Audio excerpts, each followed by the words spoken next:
Praise the Lord. Before we sit down, let us move on to our verse for this morning. And shall we continue to stand as giving reverence to the reading of His Word? Amen. And one verse lang naman po ang aking text for this morning. Amen. And it is in Romans chapter 8, verse 37 in the New King James Version. And if we are ready, let us all read together with understanding. 1, 2, 3, go. Yet in all these things, we are more than conquerors through Him who loved us. Amen. May the Lord add blessing to the reading of this word. Tayo po'y makakaupo na. Amen. In the presence of God. Amen. Good morning, everyone. How is everyone today? Good. Amen. Praise the Lord. Hallelujah. While other, yung ating mga kapatid na we're still finding their seat, amen, I encourage you now to greet your seatmate, to your left, to your right, and tell them, I'm glad that you are here. I am blessed that you are here. Amen. Praise the Lord. Hallelujah. Praise God. Amen. So this is our last Sunday of the month of August. Amen. At truly, days are flying. It's already August, almost ending of the third quarter. Amen. Of the year 2023. And sooner, matatapos na po ang 2023. I hope and I pray, amen, that all of us, is continually experiencing God's outpouring. Amen. Yung pong ating team, Arise and Build. Amen. As a people of God, God is, encouraging us to arise and build all the time. Because we know that this life here, nowadays, especially nowadays, has a lot of, things. Different kind of things. Amen. But God is encouraging us to arise and build. Amen? That's why, anong nangyayari sa ating projector ngayon? Praise the Lord. Hallelujah. That's why this morning, amen, let me share to you my topic, my preaching for this morning, and I entitled it, Developing the Spirit of a Conqueror. Amen? Sabihin po natin, Conqueror. Amen. Developing the spirit of a conqueror. And in Romans chapter 8 verse 37 in the key verse that we have read a while ago, the Bible declaring that yet in all these things we are more than conquerors. Amen. Through Him who loved us. Looking at that verse, makikita po natin that God, His children, His people, amen, they telling, God is telling His children, His people, that they are more than conqueror. Amen. And whether we believe it or not, God called His children a conqueror. Amen. And not just an ordinary conqueror, but more than conqueror. Amen. And, come to think of it, what do you mean by, when God says more than conqueror? Ano bang ibig sabihin ng Lord doon? Amen. Actually, there's a simple illustration, amen, that I can share it to you, being a more than conqueror, sabi po nga dito, amen, where a boxer fought hard and won a prize in a boxing match. And they saying that after he won, amen, he went home and gave the prize to his wife. So his wife is more than conqueror. Amen. She got all the benefits and yet did not do any painful works. Amen.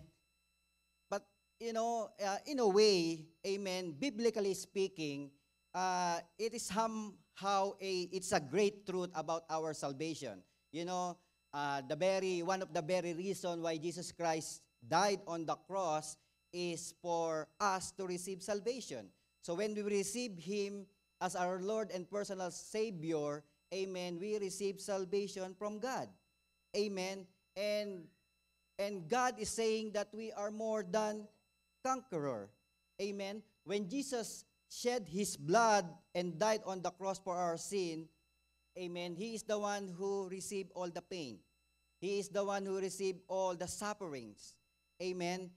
He is the one who received everything, all the hardship. Amen. And yet, he gave us the inheritance of sonship.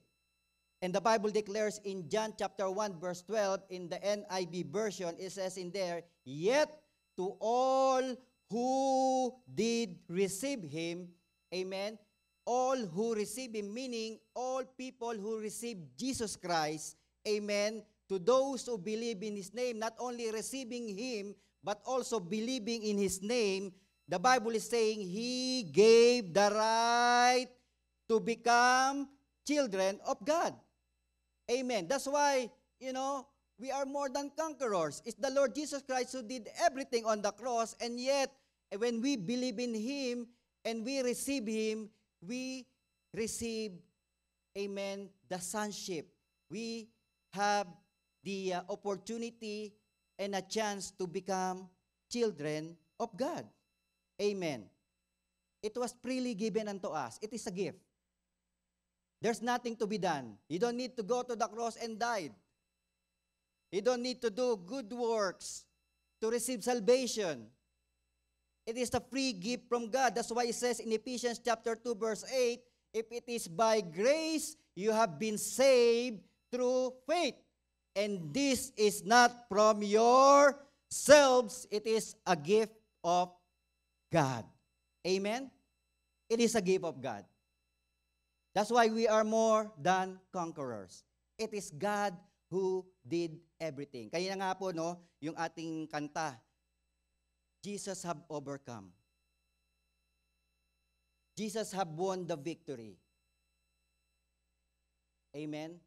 And we are wearing the victor's crown. Imagine, it is God who won the victory, and yet we are the one who is wearing the victor's crown.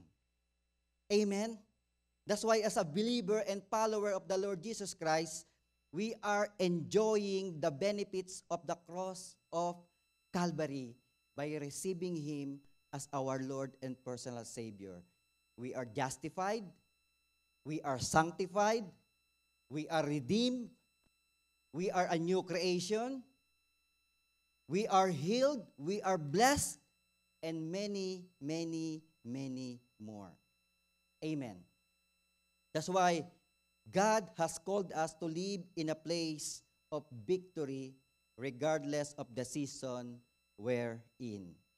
Even in the midst of crisis, we can overcomers and live victoriously in Christ. Amen? But, going back to our verse, makikita po natin, naguguluhan ako sa inyo ha, anong nangyayari? Sa paligid. Amen? Looking back to our verse, sabi po doon, amen, yet in all these things, we are more than conquerors through him who loved us. Amen? I want you to notice those few words in that verse. Ang sabi po doon, yet in all these things. Paul is saying that yet in all these things. What are these things? Amen. What are these things? Because in this world, amen, there are things that will try to nullify us from being a conqueror. Amen? Even though God says that you are more than conqueror, there are people who don't believe that they are conqueror because of what they are experiencing in life. Amen? Instead of, thinking about being a conqueror, they think about defeat. Amen. And Paul is saying that yet in all these things, amen, there are things that, try to nullify us from being a conqueror. And Paul talks about personal hardship, difficulties. Amen? I don't believe that there's no people here, whether, whatever the age it is, amen, there's no people here who does not experience hardship and difficulties. Amen. Kahapon nga po sa EGR in our session, there's one session that we have, about the heart, about healing. Amen. And there is this 12 years old in front of the stage of the cross. Amen. Parang pasan niya ang buong daigdig. 12 years old. Iyak ng iyak. Amen. That's why regardless of, age, amen, we are all experiencing personal hardship and difficulties in this life. Same thing with Paul. Paul is, is not exempted. No one exempted. Kaya po pag sinabi sa inyong, pagka naging born again ka, if you receive the Lord Jesus Christ as your personal Savior, you will not have any problem. That's wrong. That's not true. Because the reason sometimes we are experiencing hardship and difficulties because Satan does not want us to experience the promise of God on the cross. Amen. That's why he is bombarding us with so many problems, with all many difficulties in life. Amen. That's why there's a lot of things that try to nullify us for being a conqueror. And sabi po sa Romans chapter 8 verse 35, ano po yung mga yon? Amen. First is the word tribulation. Amen. We all experience pressure in lives. Amen. Pressure in our family, pressure in our relationship as husband and wife, even children and their parents. We experience tribulation, in our extended family.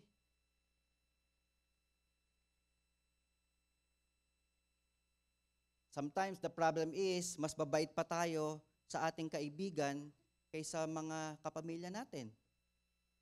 The way we treat other people is, we treat them good, but when it comes to our family, we treat them bad. Amen. There are pressures in every relationship, pressure in the workplace, pressure in the school. Amen. A lot of tribulation. Also, it talks about distress. We all experience anguish. We all experience death of a loved ones. A lot of people here in Canada experiencing financial problems. You thought that you came to Canada, a land of flowing with milk and honey, but when you come, you don't see the flow.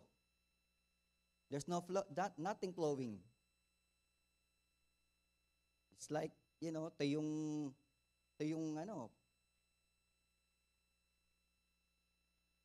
where is the honey and milk? Amen. We experience health problems, even unemployment, a lot of problems in this world, distress. Also, this verse talks about persecution. We experience hardship because of our Christian faith. I know a lot of us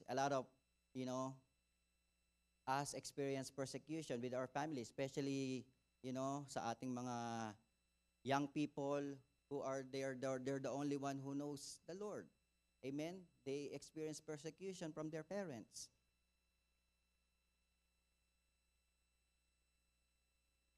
Or even persecution in their school. Before you know Christ, before you accept Christ in your heart, you have so many friends. And then when they found out that you are a born-again Christian, suddenly, one by one, they're not your friends anymore. Amen. Persecution. There's famine. There are times that we are lacking, or sometimes most of the time we are lacking. There's nakedness, times that we are in need, we are in danger, and even we experience sword, which are injustices. Amen? All of us experience this, all of these things, in some point of our time, in our life, because this world is full of trouble. This world is full of trouble. Sabi nga po ni Job, remember Job in the Old Testament, this word was written, amen, at least 2,000, more than 2,000 years ago. And yet, he knows what this world is in now. Sabi po sa Job chapter 14 verse 1, it's not on my PowerPoint, but it says in there, Job 14 verse 1 in the New Living Translation, it says, how frail is humanity? How short is life? Pwede po natin ilabas sa Easy Worship, how full of trouble. Amen? How frail is humanity? How short is life? How full of trouble? Amen? There's so many brokenness. There's so many damage in this world. And this is bad news, of course. But the good news is, amen, God has also made it clear in His Word that we are created to conquer all the challenges that this life will throw on us. Amen? God has promised that we will conquer all the challenges that this world will throw on us. That's why Paul said, yet, those 3-letter word, yet, is very important. Kahit na may tribulation, kahit na may distress, kahit na may persecution, even though there's famine, there's nakedness, there's danger, there's sword, and yet, God is saying to you and to me, with all of these things, you are more than conqueror through our Lord Jesus Christ, who loves you. Amen? You are more than conqueror. You have to believe that because Jesus loves you.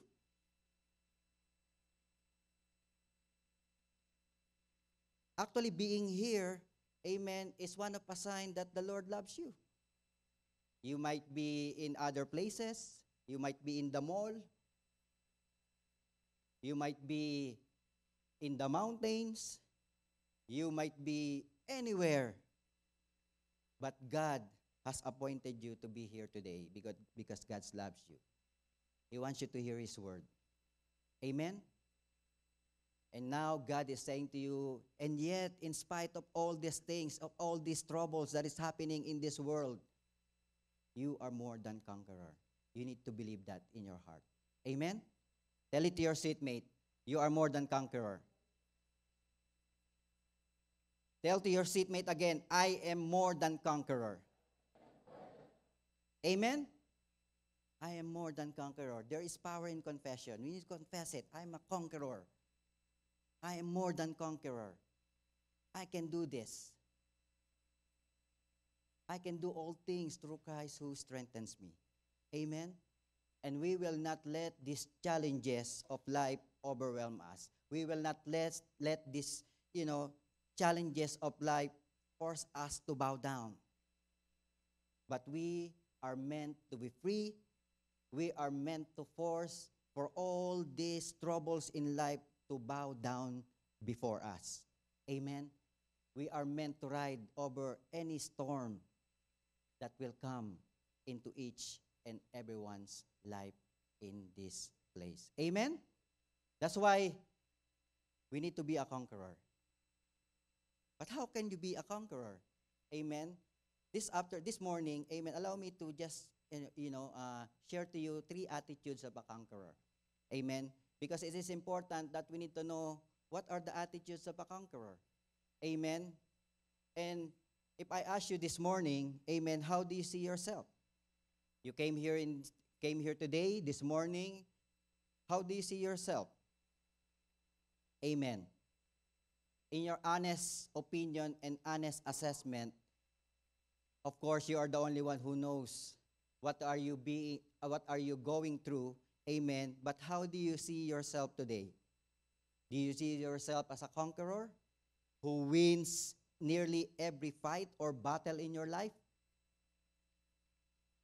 Or as a failure who struggles and never even seeming to conquer a single problem? Whenever there's a problem comes, bagsak ka na kaagad. You are hopeless. You lost your joy. You lost your peace. Or do you see yourself that when there's problem comes, you know that, oh, I can win over this battle because God is with me. That's why this morning, whatever, regardless of your answer, amen, let us study, three attitudes of a conqueror. Some attitude that we must take to develop the spirit of a conqueror in your life. Amen? Praise the Lord. Ready na po tayo? Number one attitude that we can see, amen, is the attitude of overcoming evil with good. Sabihin po natin, evil with good. One of the attitude of the conqueror is overcoming evil with good. In Romans chapter 12, verse 21, in the New Living Translation, it says in there, amen, don't let evil conquer you, but conquer evil by doing good. So it's biblical. The Bible says that, amen, do not let evil conquer you, but instead conquer evil by doing good. We need this kind of attitude so that we can become a conqueror in this life. Amen. I am certain that all of us have been wrong. Amen, isn't it? Lahat tayo, we have been wrong, we have been wounded, we have been hurt by others. And when this happened to you, amen, there's a struggle that will unleash in us. Amen? Anong struggle na yon? One word, revenge. Right? When someone wrong us, when someone, wounded us or hurt us, yung struggle na nasa puso natin, amen, you want revenge. That is normal because that is our flesh. The work, sabi nga ng Bible, the work of the flesh, amen, yung anger, outburst, hatred. And that is our struggle to revenge. Amen? And according to the world, sabi nila, there's only one way to respond. When someone hurt you in this world, when someone hurt you, when someone offended you, when someone taunt you, when someone wounded you and hurt you, there's only one way to respond. And what is that? We should strike back. We should harm our enemies in return. That is the world. An eye for an eye. Well, actually, sometimes it's not just an eye for an eye. He wants more. You want, when someone hurt you, you want it more bad. Right?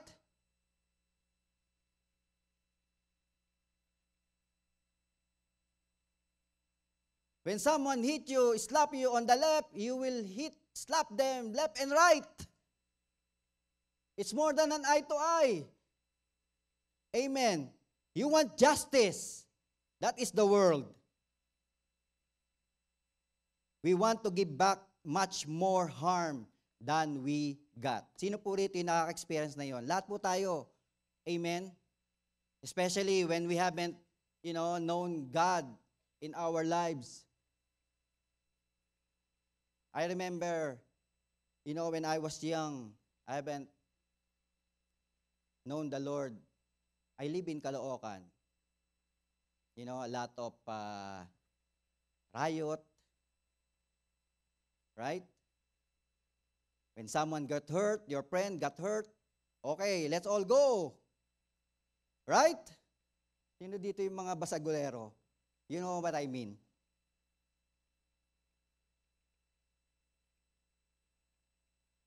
That's the world. And did you know that evil is very powerful? Amen?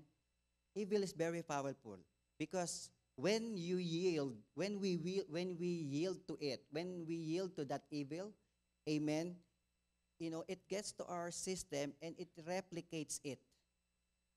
Yung anger nung tao na ginawa sa'yo, it replicates to you. That's how powerful evil is. And then, ikaw na matino, suddenly you will realize that galit na galit ka na din. You want to harm that person. Amen. Tagang gigil na gigil ka. You can't even sleep.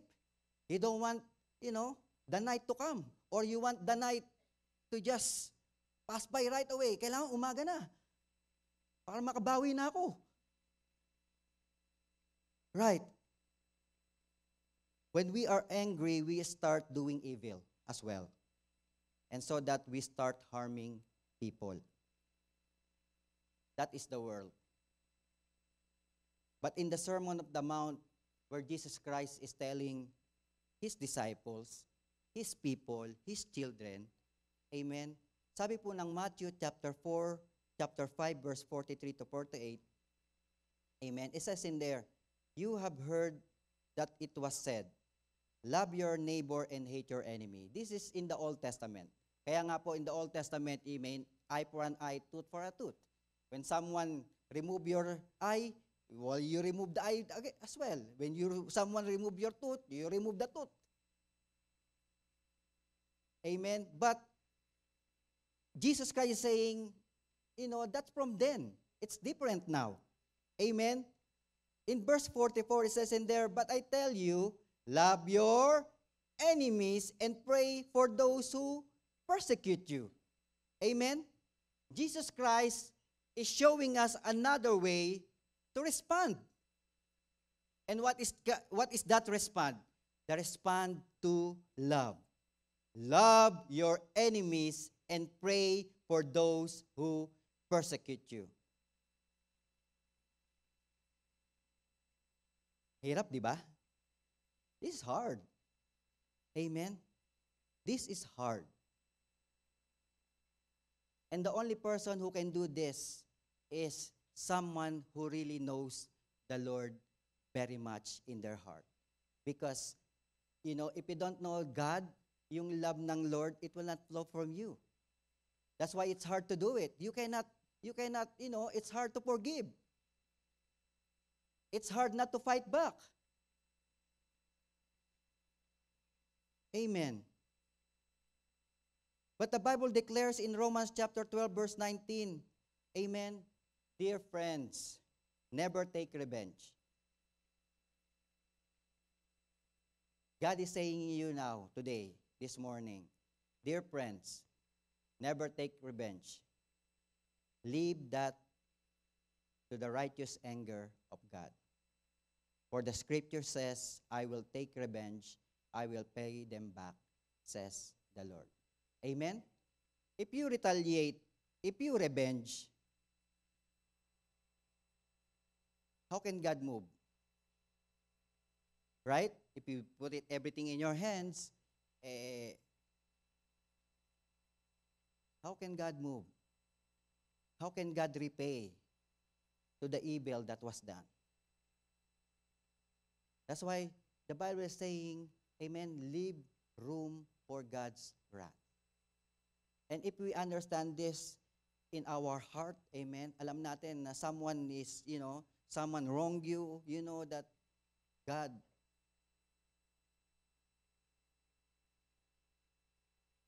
will do something about it. All we need to do is share the love that God has given us. Amen? When the Lord Jesus Christ was mocked, was taunted, amen, He showed His love. He made, amen, He showed how He loved this world. Amen? Imagine the Lord Jesus Christ, He did not do anything, and yet He is the one who's being mocked. And the Bible declares in 1 Peter chapter 2, verse 23 in the New Living Translation, it's in my PowerPoint as well, it says in there, He did not retaliate when He was insulted, nor threaten revenge when He suffered. He left His case in the hands of God, who always judges fairly. Amen? Kaya, overcome evil with good. Amen? Kaya kung ikaw may binabala ka bago ka pumunta rito sa church, I hope and I pray na bago na.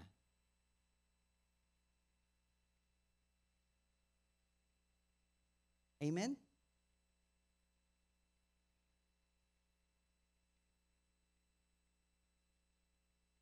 Sa mga mag-asawa, amen, na nag-aaway, overcome evil with good. I'm not saying that, your spouse is evil. No. Yung spirit, yung hatred spirit, right? Kasi yun nga yun eh. The hatred spirit, those are the things. Amen. And when we overcome evil with good, amen, we will become a conqueror. Amen. An enemy defeating army. We need to overcome evil with good by showing our love that comes from God. Amen. Jesus modeled it. And the Bible says, imitate me as I imitate Christ. Paul is saying, Paul is imitating Christ, and as Paul imitating Christ, he said to the people, imitate me as I imitate Christ. So what Jesus has done, He did not retaliate. He did not get revenge. And He gave everything to God. Amen? Kaya pag may utang sa inyo,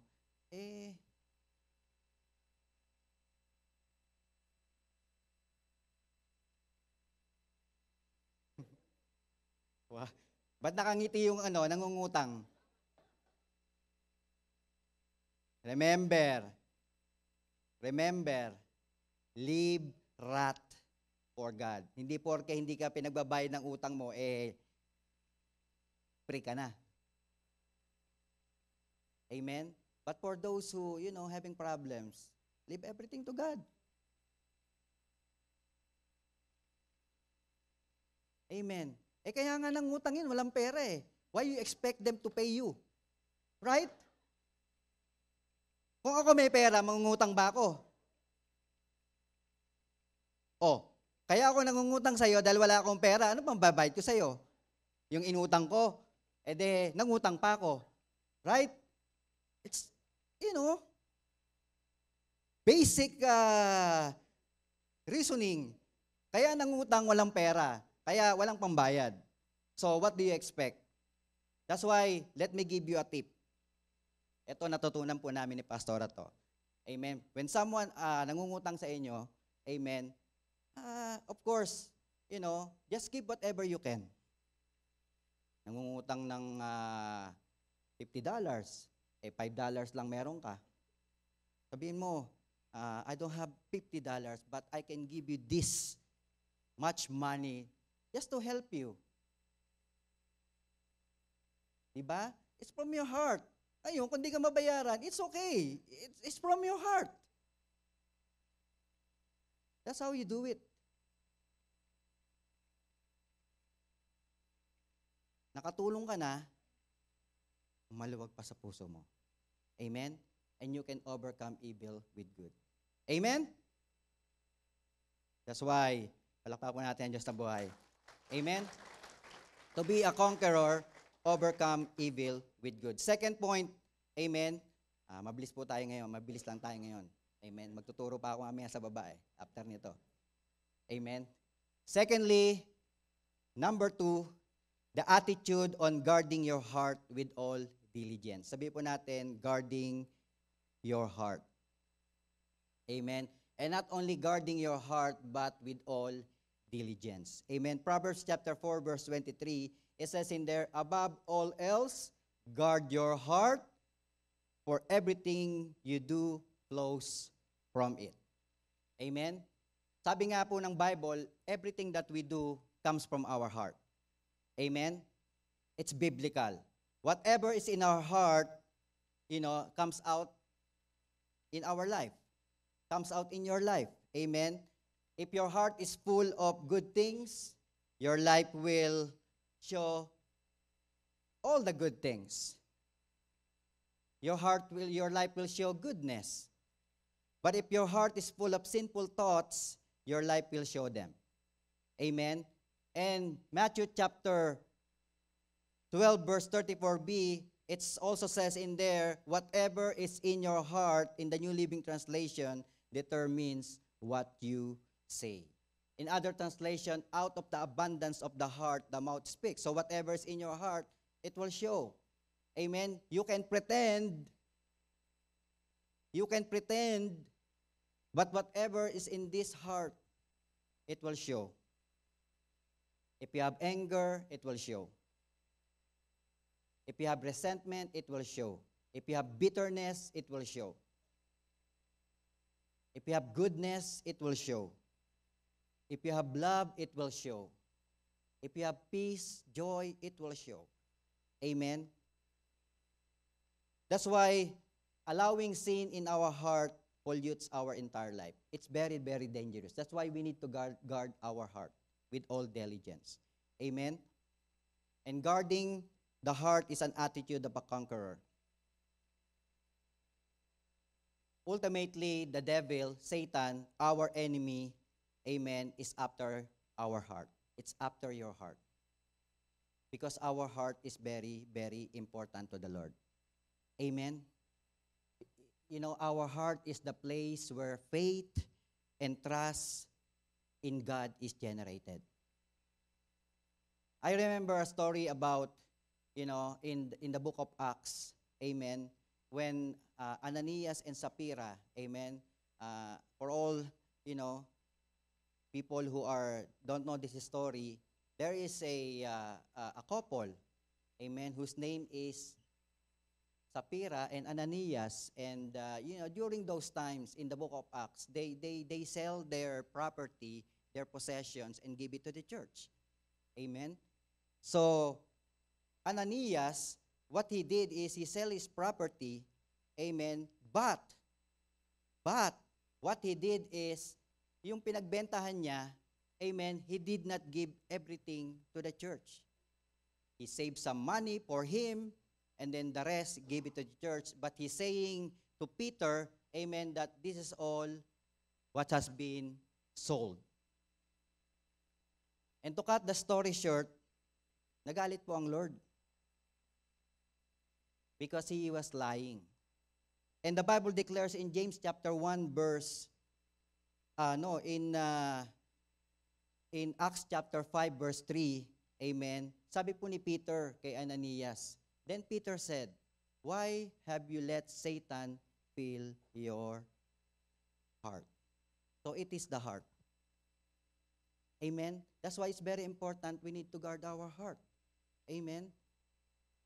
Because out of the abundance of the heart, amen, it speaks.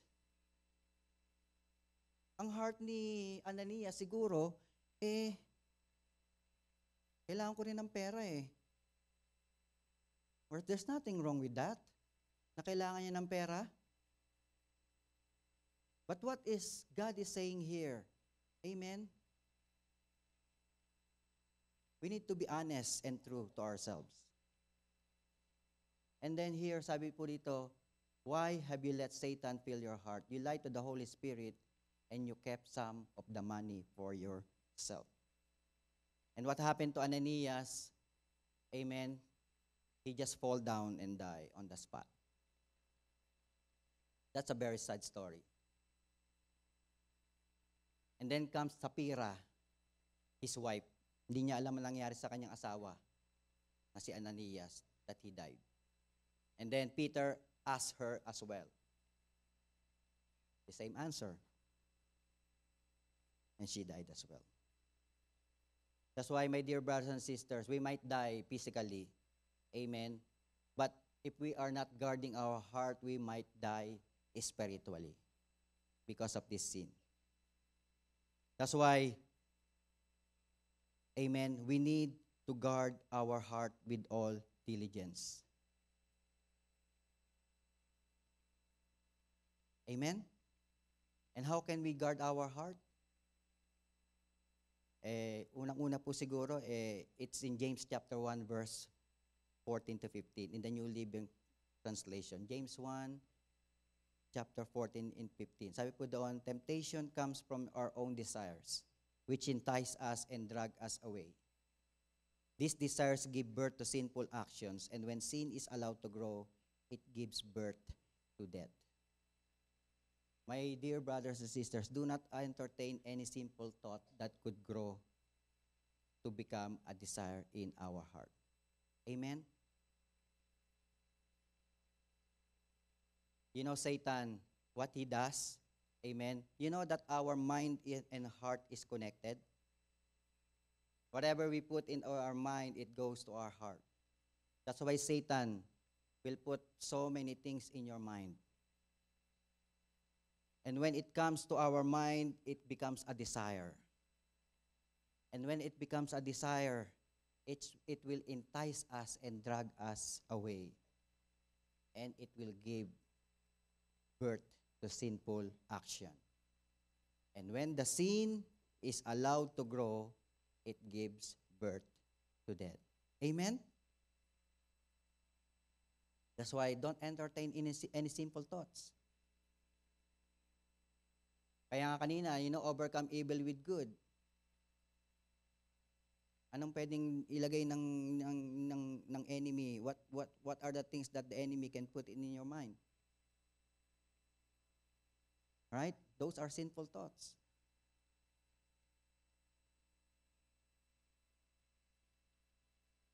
We need to guard our heart. Also, amen, not only entertaining any sinful thoughts, but also we need to keep the Word of God in your heart. Sabi mo natin, Word of God. We need to keep the Word of God into our heart. Not just reading His Word, not just, looking at His Word and forget about it, but we need it to keep it into our heart. Amen? So that when temptation comes, you have scriptures, you have God's promises, amen, coming up in your heart to tell you what God says, amen, and what must you do when it comes up the temptation. Guard your heart. For example, nangangailangan ka, you're needing something, you need the money, contract worker ka, you're only allowed to do this work, and then someone approach you, oh, you want extra money? Don't worry. CRA will not know. It's under the table. I will put the money under the table and then you get it. No one knows. But your paper is you're not allowed to work, And then the devil will whisper to you into your mind and put into your mind, oh, you need money. You need to survive. It's okay. No one knows. Anyway. And then, oh nga no, I need money. It's a desire. And then it goes to your heart. Amen? It goes to your heart. And then, you sin. Amen?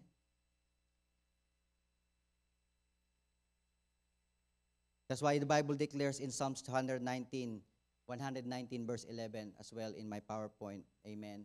We need to heed the word of God into our heart. I have hidden your word in my heart that I might not sin against you. Amen? The only way we can fight back temptation is putting the word into our heart. We need to give importance to the words with all diligence. The heart must be kept at all times. Amen? That's why we need to check our heart all the time. Whatever, lahat ng gagawin natin, we need to check our heart. Is our heart right before God or not? Otherwise, we might fall into temptation. Every day we hear words. Every day we see things. Every day we read all kinds of information. Positive, negative. All information that goes into our mind. Amen? That's why we need to filter everything that comes into our heart, into our mind, into our spiritual being. Amen? And we need to guard our heart and allow the Spirit of God to receive and process what is wrong with that situation. Never allow to dwell anything you hear, you feel, you see that is not consistent with God. Amen?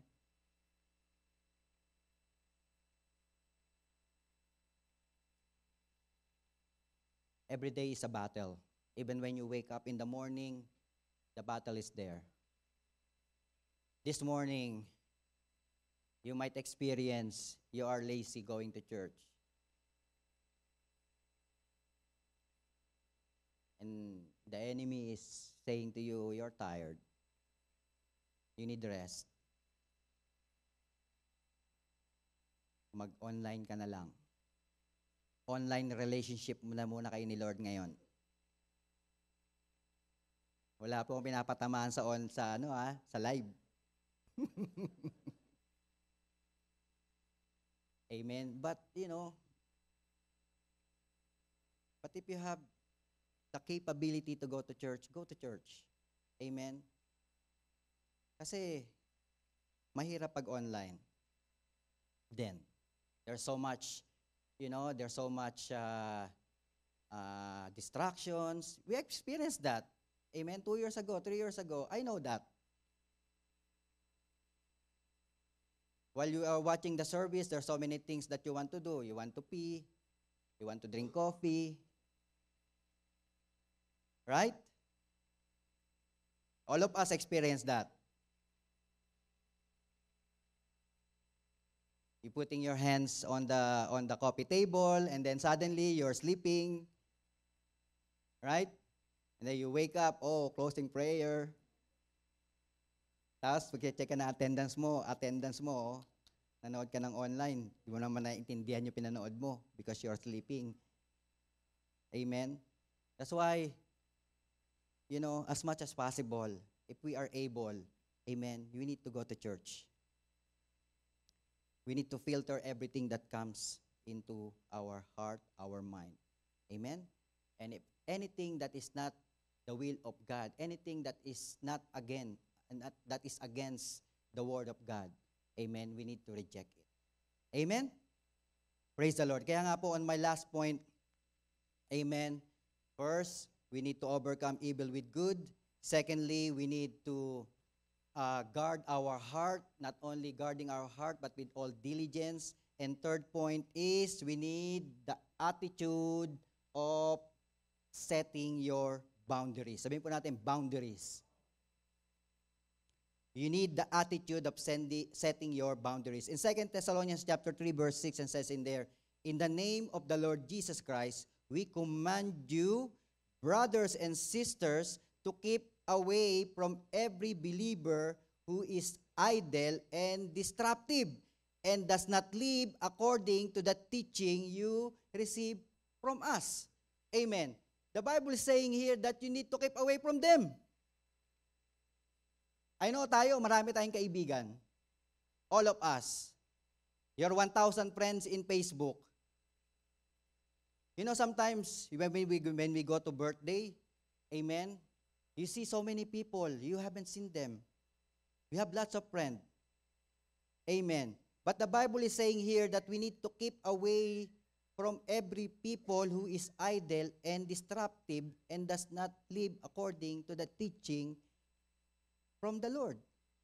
Amen.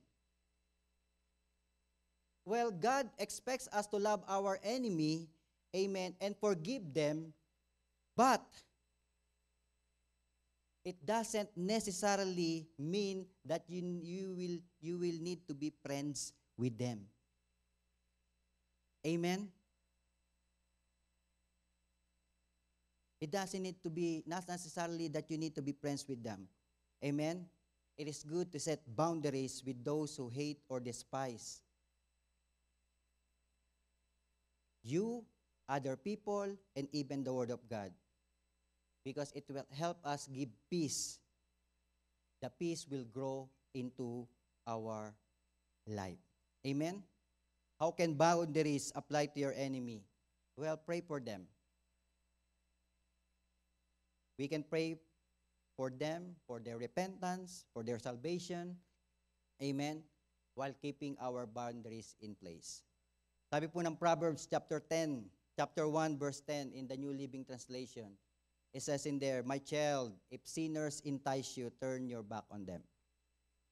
Kaya, who are, sabi nga po, tell me who your friends are, I'll tell you who you are.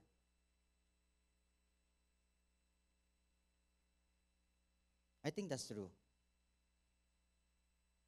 Because normally what they do is you do this as well.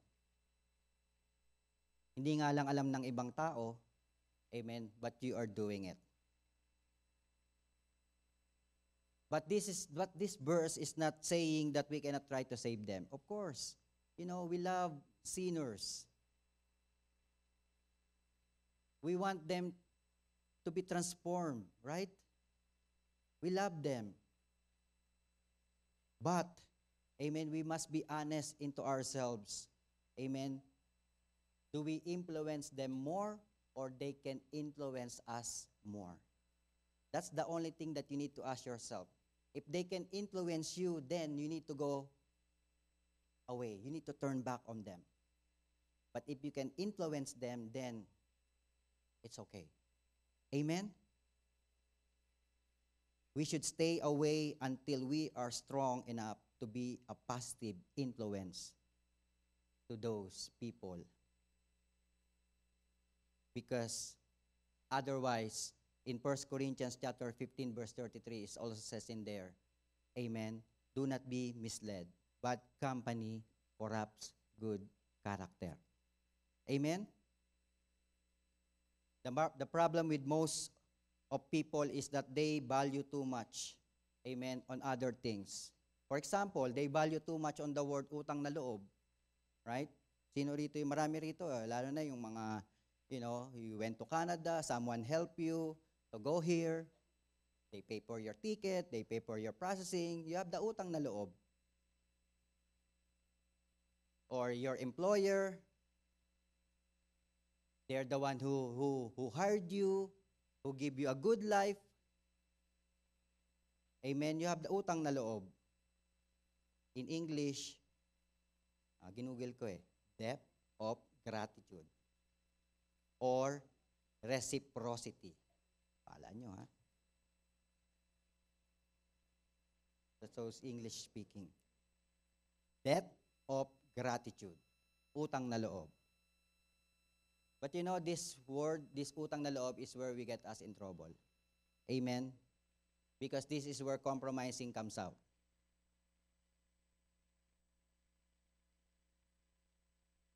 When you compromise, ano po nangyayari? Of course, sabi nila there are 4 stages of compromising.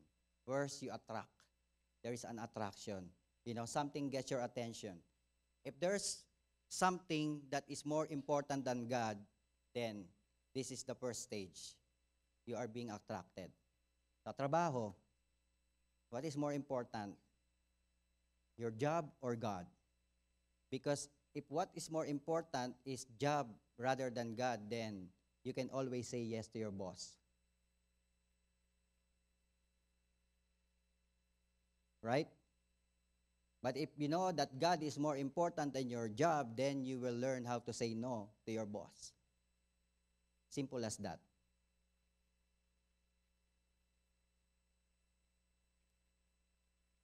Sa mga mahilig po mag-overtime, I just want you to know that overtime is a favor.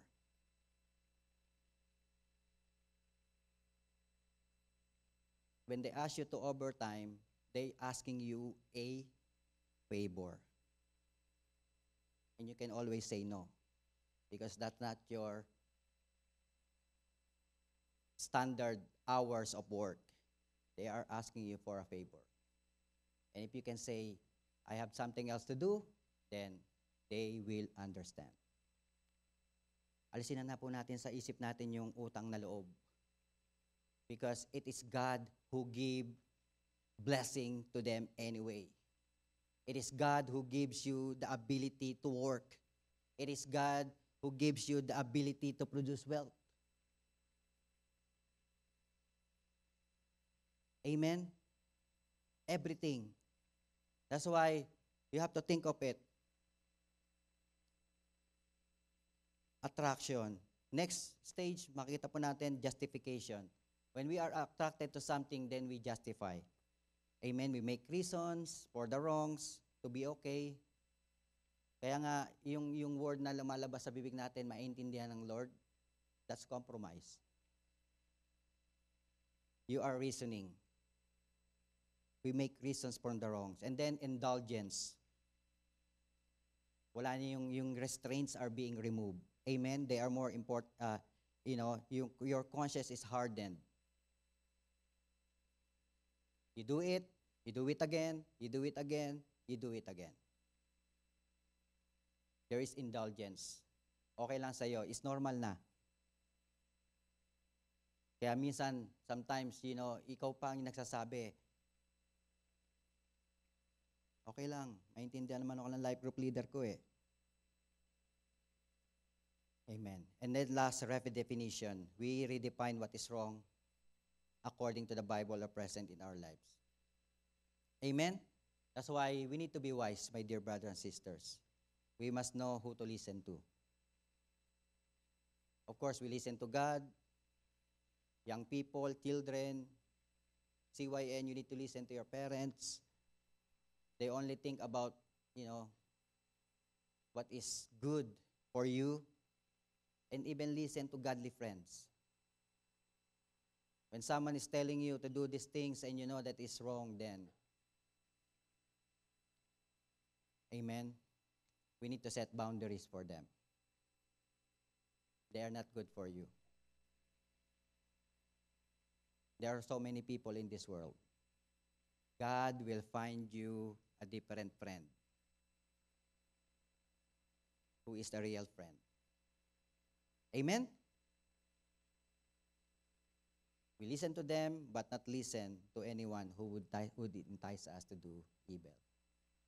Kaya nga po, as I end, amen, in my conclusion, I hope, these three things, tatlo lang, these three things can help us, if we can, exercise this in our life, then we can truly say that we can be a conqueror, more than conqueror, through our Lord Jesus Christ, who loved us. Amen? By overcoming evil with good. Amen? By guarding our hearts and even setting boundaries.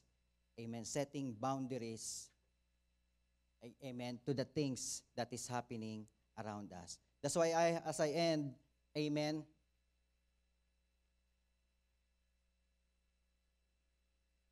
sabi po dito, the victory was already won. Sabihin mo natin sa ating sarili, the victory was already won. Amen? In all life struggles, remember, the victory has already won by the Lord Jesus Christ. Amen? He already died on the cross. He conquered death. He defeated Satan. He defeated the world. That's why there's nothing else that needs to be done. And it's a win-win-win situation. Whether we accept it or not, then still, God wins. and it's our loss. And the Bible declares in John chapter 16, verse 33, it says in there, "These things I have spoken to you, so that in me you may have peace. In the world you have tribulation, but take courage, I have overcome the world." Sometimes it's hard to fully embrace, amen, this word, amen, that, take courage. Sometimes it's hard, especially what is happening to you right now, But we must never forget that our victory, amen, in Jesus is secure. And He goes us before in every battle in this life. Sometimes we feel weak, sometimes we feel defeated, but that's why the Word of God is very important, amen, in our heart. There's so many promises in there. That's why, your life group leader is asking you to do your devotion, to read your Bible. It's not for them. It's not for your pastor. It's not for your leader. It's for yourself. But how can you, say something, a promise from God, if you don't read your Bible? Well, it says in there, sabi po, you don't need to fight the battle. Why? Because the Bible says in 2 Chronicles chapter 20, verse 17, amen, "But you will not even need to fight." Oh, if you know your Bible, if you know it by heart, then when something happens to you, then you need to be still. Because you know the Word of God. And here, the Bible is saying to you, you will not even need to fight. Anong kailangan gawin? Sabi ng Bible, "Take your positions, then stand still and watch the Lord's victory." Saan ka pa? Sometimes we put it into our hands. We do the things that we want to do. We retaliate. We do our own plans. But the Bible is saying you don't need to do anything. You don't need to fight. Just stand your position, stand still, and watch the Lord's victory. He is with you, O people of Judah and Jerusalem. Do not be afraid or discouraged. Go out against them tomorrow, for the Lord is with you. Amen? If you know that the Lord is with you, then you don't need to worry anything. The Israelites was told to stand firm in their victory. They still need to stand. They still have to put on their armor and march into a battle. But God has already given them the victory. My brethren, God has given you already the victory. Amen. We need to use that. We need to claim that. We need to tell that to the devil. I am more than conqueror through Christ who strengthens us. Amen? Whatever happens in our life, I know there are times that we will experience difficulties, hardship, problems, that sometimes we don't know if there's any solution with it. But remember, God is with you. God is with us. And He will do the battle for us. Because we are more than conqueror through our Lord Jesus Christ who loved us. Amen? That's why today, this morning, you can truly say to yourselves, with all these three things, oh God, applying into your life, you can truly say, I am more than conquerors through Him who loves me. Amen? Praise the Lord. Tayo pong lahat ay tumayo in the presence of the Lord. Hallelujah. Hallelujah, hallelujah.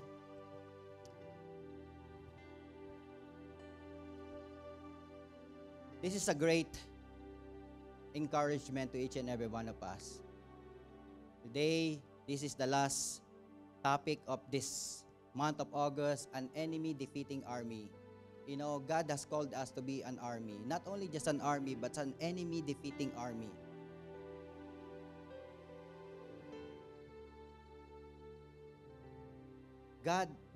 Jesus Christ did not just die on the cross for nothing. He wants you to experience a life that is full. Sabi nga po sa John chapter 10 verse 10b.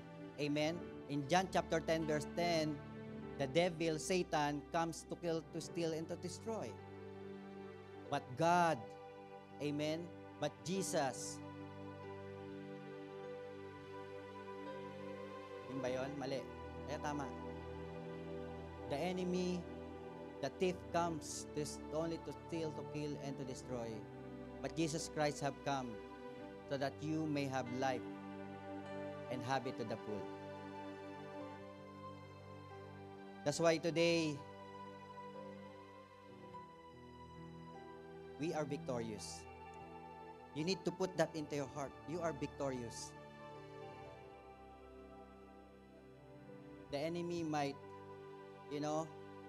give you a hard blow and you fall down, but you can still rise up and stand firm because the Lord will fight for you. And as we trust ourselves to the Lord, amen, I know and I believe that even this life here on earth is full of tragedy, our life will be different and become victorious. That's why today, let us all bow down our heads and close our eyes. I just want us to focus on the Lord right now because I know God is speaking to your heart in a very special way. Whatever your circumstances today, God is with you. You need to believe that with all your heart. Whatever battle that you want to win over today, it might be simple, it might be serious, but it is only God who can help you today. That's why today you need to be on the God side. You need Jesus to be in your heart today, to reside in your heart. The Bible declares the Lord Jesus Christ is knocking on the door of your heart. And whoever opens it, he will come in and dine with him. That's why today, if you know that you don't have a right relationship with our Lord Jesus Christ, then this is the time to make things right for God. That's why if that's you today, allow me to lead you in this simple prayer so that we can be sure, we have the assurance that God is really on our side. And if that's you, follow me in this simple prayer. Lord Jesus, I acknowledge, Lord, that I have sinned. I have many shortcomings in this life. Sin that I have committed. Willfully and unwillfully. That's why, Lord, with all this sin, O God, forgive me, Lord. Cleanse me, Lord. Purify my heart, Lord. Create in me a clean hand and renew a right spirit within me.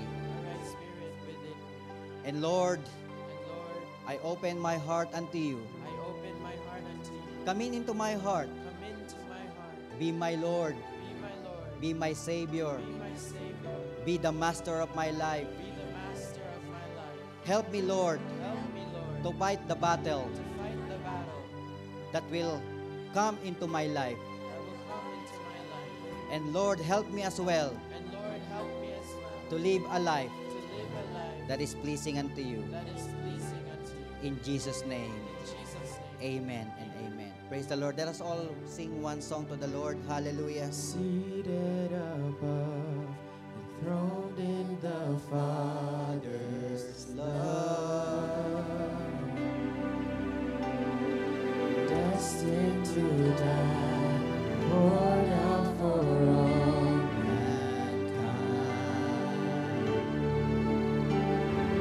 God's only Son, perfect and spotless one. He never sinned, suffered as if he did. All authority,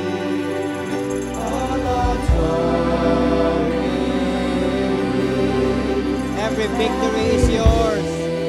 Victory is yours. All authority. You need to believe that. Every victory is yours. Every victory is yours.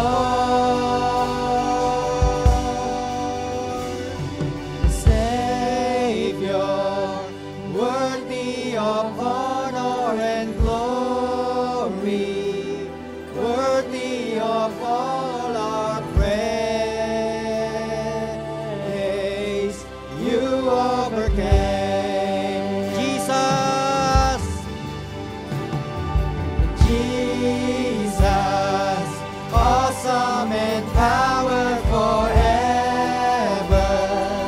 Awesome and great is your name. You overcame. Savior, let us sing it with all our hearts. Savior, worthy of honor and glory, worthy of all our praise. You overcome. You overcame.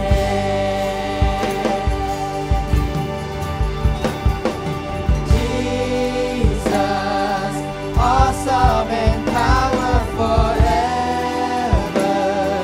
Awesome and great is your name. You overcame. Yes, hallelujah. We will overcome. We will overcome by the blood of the Lamb and the word of our testimony. Everyone overcome. Yes, declare it. You will overcome We will by the blood of the Lamb, by the blood of Jesus that was shed on the cross. and the word of our testimony. Everyone overcome. Declare it to your enemy. Declare it to Satan. You will overcome. Declare it to your problem. You will overcome. Of the Lamb and the word of our testimony. Everyone overcome. Let the people of God sing. We will overcome by the blood of the Lamb and the word of our testimony. Everyone overcome. One more. We will overcome. We will overcome by the blood of the Lamb and the word of our testimony. Everyone overcome. Savior. Savior, worthy of honor and glory, worthy of all of our praise. You overcame.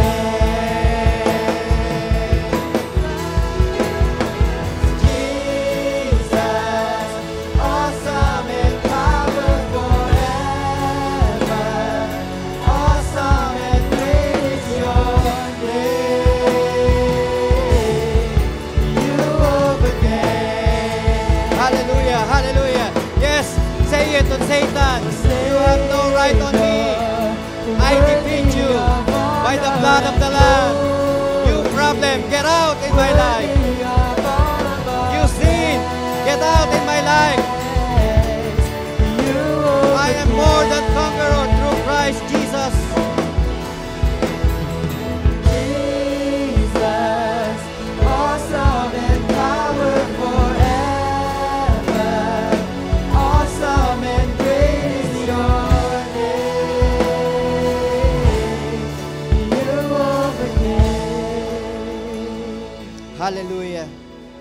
I pray, God, Lord, today, that we have understand what is being more than conqueror. I pray, Lord, beginning today, we will live in this place. We will go out with a door with a face of a conqueror, standing strong, standing in firm. No matter what comes out in that door, we will overcome. Because Jesus already done it. And He has won the victory. I pray, God, that your word will continue to be alive into our hearts today. I know that there are so many things that will happen. But as the Bible declares, you don't need even to fight. Just take your positions. Stand still and watch the Lord's victory. Lord, seal everything that your children has learned today, has heard today. That your word,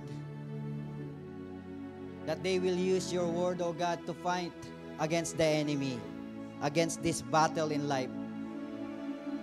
And I pray until the end, you will be with them. You will never leave them nor forsake them. And when the devil has won over them, Lord, I pray that you will lift them up again to become strong and courageous to fight the battle. Because I know that you are mindful of us. You love us so much. You don't want us to be astray. You don't want the devil to snatch us from your presence. That's why I pray, let the word that has been planted into our hearts today, into their hearts, oh God, will continue to grow. And have them, oh Lord, the desire to read your word daily, so that every day of their lives, they can be more powerful in your name, in the name of Jesus. Lord, maraming salamat po. I release the blessings of the Lord upon them, O God. Bless the work of their hands. Bless their coming in and their going out even. Lord, provide for all their needs, O God, Lord. Blessing them, not only materially, O God, Lord, but emotionally, even spiritually. And I pray, O God, that their life as well will be a blessing to many people, Lord. That whatever they have heard today, O God, they can share it to their friends. So that their friends will not live in a defeated life, but their friends will live a life that is full of victory. Especially the young people. Let their life be a living testimony to many people, so that many people in this world, in this town, in the city of Calgary, will come to know you as their Lord and personal Savior, because there is a God who can help them. There is a God who can fight for them. There is a God who can give them victory. Lord, maraming salamat po, O God. And we promise, O God, not to touch any glory that belongs to you, but give you all the glory, all the honor, the highest praise and thanksgiving. We love you, Lord. We bless you. In Jesus' name, this is all we pray. Everybody will say amen and amen. God bless you all.